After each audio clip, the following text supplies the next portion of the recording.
I've just had some thoughts lately on a term I heard someone say recently that sparked a thought, and that's about theology, and then this person talked about meology. And I've talked to quite a few people, and I recognize it in myself at times where we focus on what God has for us or why life is a certain way, and just focusing on your own problems.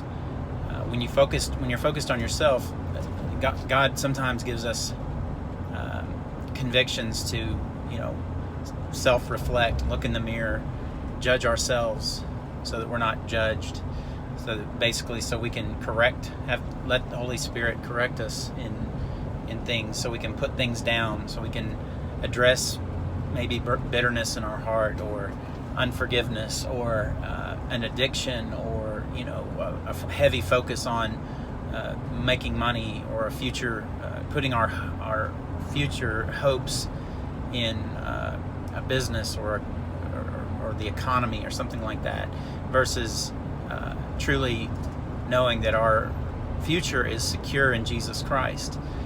When you hear people say that, like when a preacher says that, often it sounds like a cliche. It doesn't have any real meaning to it, unless it has true meaning to you. In other words, truly, even for the lost, the only hope that they have in the future is in Jesus Christ. That is it. There's no amount of money that's going to keep you out of the tribulation that's to come.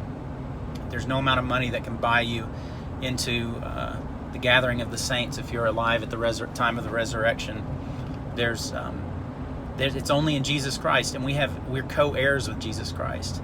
And so when you can move through the process of being focused on yourself and get to the point where you just have joy in the Lord, and you basically can just say, whatever comes, God's got my back, and my hope is in Jesus Christ. When I say hope, I don't mean like a wish. I mean, our hope is a confident expectation. That's faith, and it's by faith that we are saved. So we don't we don't walk in this life in successes and failures, and basically measure how saved we are. You're either saved or you're not. There's not a higher level of being saved, but there is a higher level of living that you can see in your life. And I think a lot of Christians get glimpses of it, and some may never, if they are, maybe they're trapped in some kind of a mental illness or something like that they need help breaking free from, and maybe they never do. But if you get to do work for the kingdom, once you stop focusing on just yourself, then you get to think about other people, and you get to take part in being a soul winner, giving the truth in love, being a surrendered vessel to be used by God, telling people the truth about Jesus Christ in love.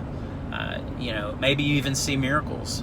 Whatever the world opens up in a new way once you start serving other people instead of serving yourself, or being self-focused on your own problems. And I know that's hard for some people that have had really traumatic lives, but even so, whom the Lord sets free is free indeed. You can be free from that. You can be free from your troubles, even in the midst of them. And if you can do that, you can live a life abundant here in this world, even if you're having major issues. And in fact, a lot of the Old Testament stories you might read about big times of trouble for Israel, and God delivers them. God is a God of answering prayers and deliverance, and He responds to our faith.